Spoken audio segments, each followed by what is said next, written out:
अस्सलाम welcome to the knowledge share innovative channel.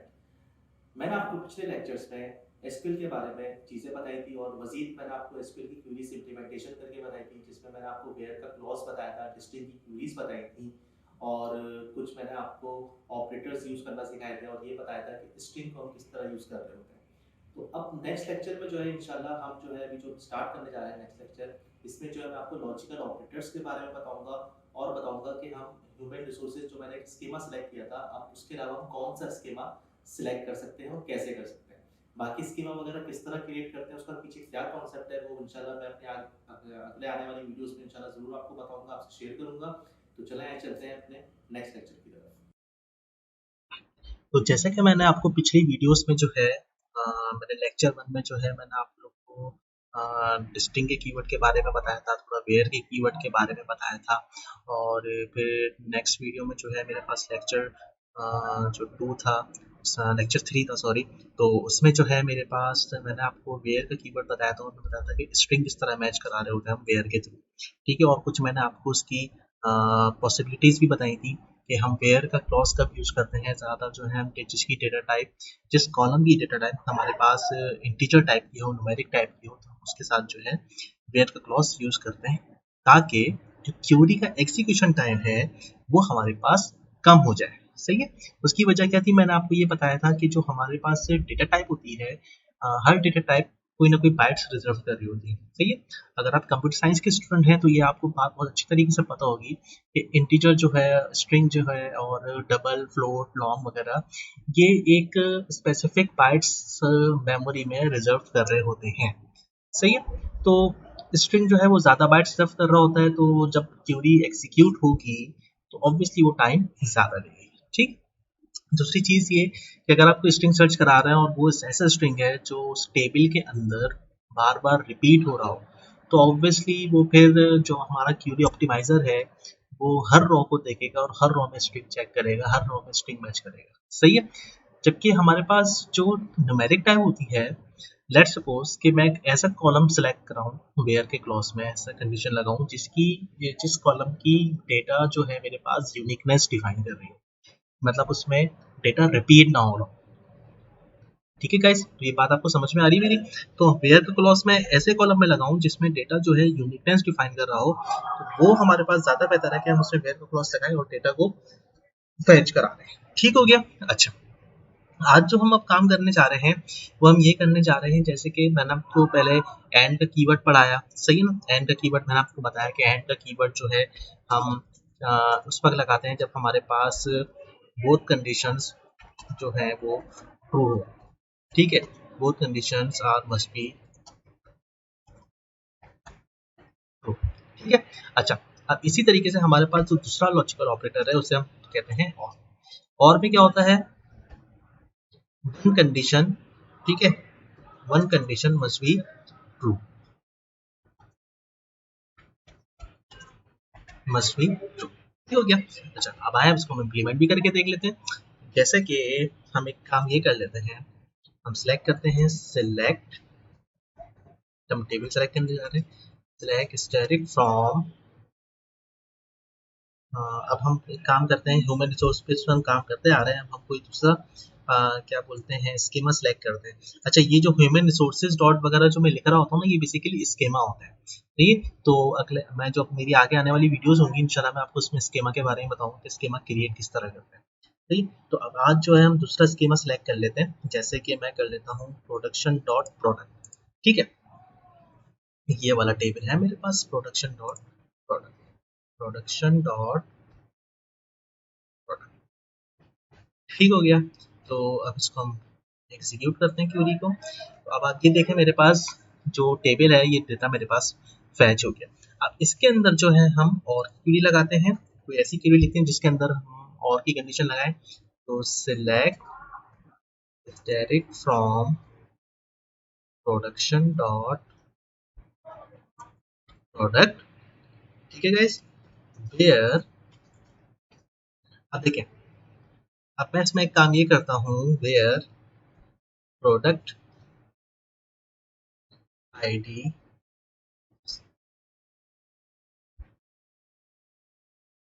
Where product ID is equal to 3, ठीक है, जैसे मेरे पास ये है 3, और प्रोडक्ट नंबर कर लेते हैं, क्योंकि प्रोडक्ट नंबर हमारे पास यूनिकनेस होता है। Product number is equal to, अच्छा ये मैं इन्वर्टेड कॉमास कोटेशन में क्यों लिख रहा हूँ, क्योंकि मेरे पास इसमें जो है लेटर्स भी आ रहे हैं, सही है, AR5381, ठीक है गाइस। अब हम चेक करते हैं, तो फिर मैं ये आपको समझाता हूँ क्या लिखी मैंने query, slag static from production dot product where product ID is equal to 3 और product number is equal to AR-538, ठीक है।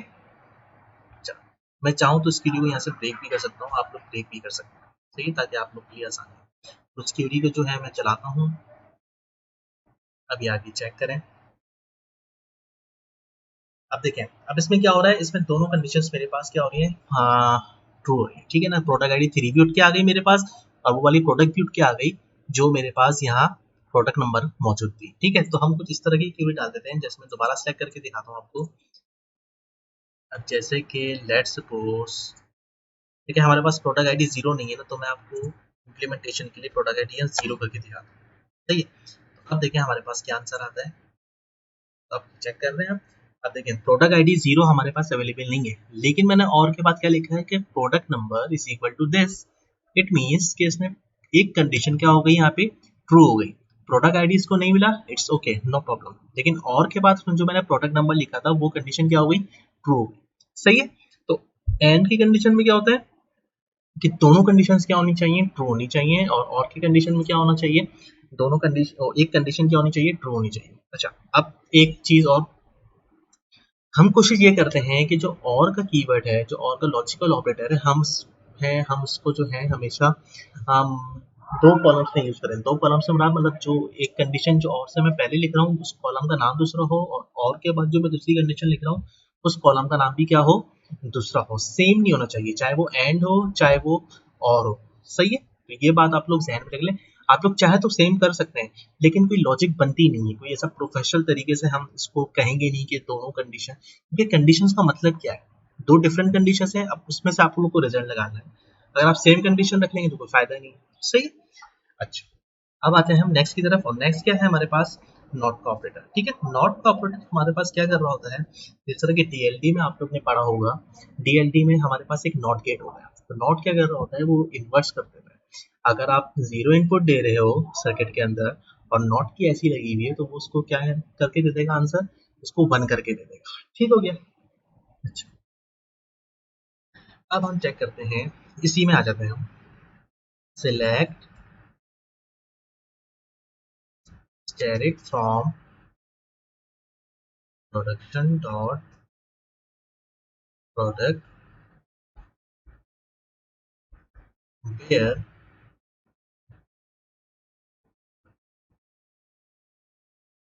product ID is not,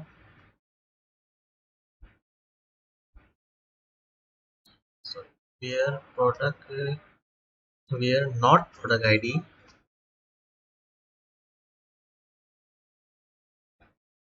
is equal to 1, ठीक है। अब आप ये चेक कर सकते हैं कि प्रोडक्ट आईडी 1 के अलावा, मैंने इसको एक्सेप्शनल केस में डाल दिया, तो प्रोडक्ट आईडी 1 के अलावा जितनी भी रोज थी मेरे पास वो सब उठ के आ गई, सही है। इसी तरीके से अगर मैं 316 डाल देता हूँ, सॉरी 42 डाल देता हूँ, तो देखते हैं 2 हमारे पास उठ के नहीं आनी चाहिए, फैच नहीं होनी चाहिए।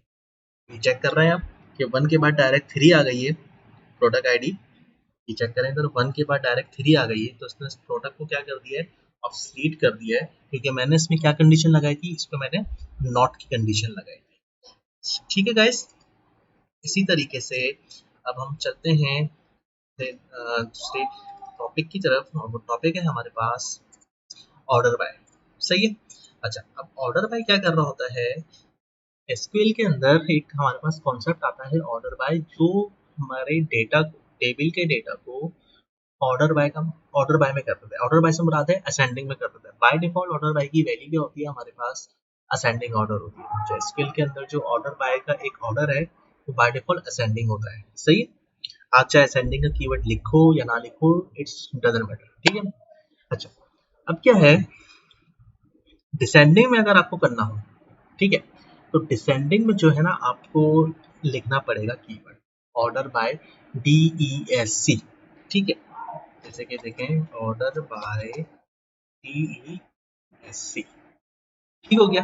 अच्छा, लेट्स सपोज मैं एक क्यूरी लिखता हूँ, select asterisk from production dot product, देखिए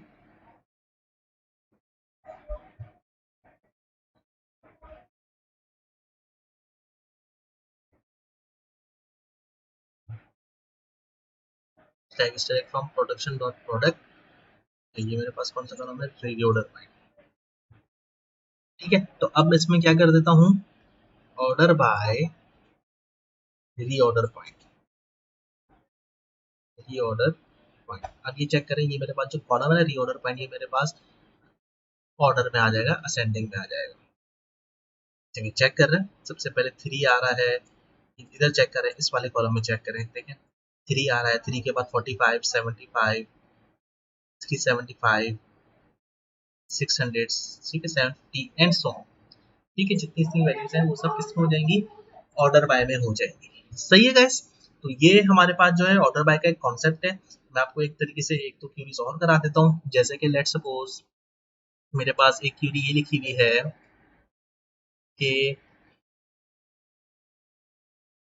एक क्यूरी में ये चला देता हूँ इधर, ठीक है। अब यहाँ इधर क्या हो रहा है, इधर मैं इसको कीवर्ड से वो करता हूँ ताकि आप लोग की आसानी हो जाए। अब देखें इसमें क्या हो रहा है, सिलेक्ट नेशनल आईडी नंबर, ठीक है। कहाँ से सिलेक्ट करना है, ह्यूमन रिसोर्सेज डॉट एम्प्लॉय से। तो मैं ह्यूमन रिसोर्सेज टेबल ऊपर जाके जो है पहले उसको फैच करा देता हूँ। आई थिंक वो क्यूरी मुझसे डिलीट हो गई है, तो कोई इशू नहीं है, हम दोबारा इसको लिख लेते हैं, select asterisk from human resources. अच्छा एक चीज और, अब एक क्या कर सकते हैं, अब हम जो है ना बार बार स्टेरिक नहीं लगाए, हमें जरूरत ही नहीं है, सारा डेटा देखना ही नहीं है हमें, तो हम जो है अब स्पेसिफिक कॉलम्स भी सिलेक्ट कर सकते हैं, ठीक है। क्या कर सकते हैं, स्पेसिफिक कॉलम्स भी सिलेक्ट कर सकते हैं, जैसे कि सिलेक्ट नेशनल आईडी कर लिया, पहले मैं कर देता हूँ select from human resources dot employee, सही।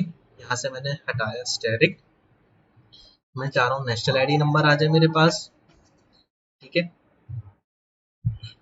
लॉगिन आईडी आ जाए, ये 2 कॉलम आ जाए, ठीक है।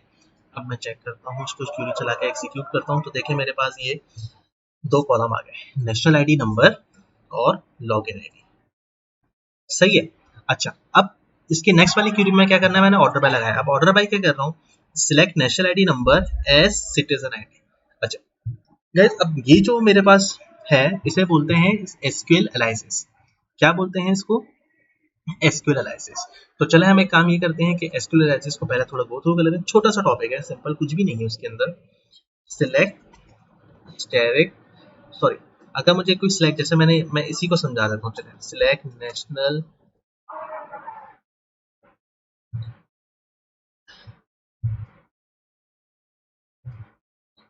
फ्रॉम ह्यूमन रिसोर्सेज डॉट, हो क्या रहा है, सिलेक्ट मेरे पास 2 दफा आ गया। अब हो क्या रहा है, अगर मैं इस क्यूरी को चलाता हूँ तो मेरे पास नेशनल आईडी नंबर की जगह इस ये वाला कॉलम का नाम लिखा हुआ आएगा, क्यों, क्योंकि मैंने क्या कर दिया कि नेशनल आईडी नंबर के साथ एस का कीवर्ड लगा, एस का कीवर्ड का मतलब है कि एसक्यूएल एनालिसिस, ठीक है। एसक्यूएल एनालिसिस से मुराद ये होता है कि आप रन टाइम पे कॉलम के नाम को चेंज कर रहे हो, ठीक है, फॉर अपनी अंडरस्टैंडिंग के लिए, ठीक है। तो अब क्या होना चाहिए, जब मैं क्यूरी एग्जीक्यूट करूंगा तो नेशनल आईडी नंबर नहीं आना चाहिए, इसकी जगह क्या आना चाहिए, कॉलम का नाम सिटीजन आईडी ने आना चाहिए। तो आप ये देख सकते हैं सिटीजन आईडी मेरे पास कॉलम का नाम, पीछे बैक एंड पे तो नेशनल आईडी नंबर हुआ है, जिसका नाम चेंज नहीं हुआ है। मेक श्योर कि ये नाम परमानेंटली चेंज नहीं हुआ है, ये बैकएंड के टेबल पे, बैकएंड पे टेबल में जो है ये नेशनल आईडी नंबर ही है, लेकिन मैंने क्या करा, रन टाइम में इसको सिटीजन आईडी दिखा दी कि भाई इसका नाम citizen ID show. Is it clear guys, ठीक है। अच्छा, अब इस वाली क्यूरी में मैं क्या कर रहा हूँ, ऑर्डर बाय पे सिलेक्ट नेशनल आईडी नंबर, मैंने बोला एज सिटीजन आईडी, ठीक है। एस सिटीजन आईडी के बाद फिर मैंने बोला लॉगिन आईडी सिलेक्ट कर लो कॉलम, उसका नाम क्या दे दो, रन टाइम पे लॉगिन नेम दे दो। कहाँ से सिलेक्ट करना है, from human resources dot employees. ठीक है। ऑर्डर बाय किससे कर दो, सिटीजन आईडी से कर दो। ठीक है। अब मैं क्या कर रहा हूँ, इधर ऑर्डर बाय लगा रहा हूँ एसक्यूएल एनालिसिस के साथ। किसके साथ लगा रहा हूँ, एसक्यूएल एनालिसिस का। आप चाहे तो यहाँ इधर बाय डिफॉल्ट जो कॉलम का नाम है जैसे नेशनल आईडी नंबर, वो भी लिख सकते हैं। ठीक है।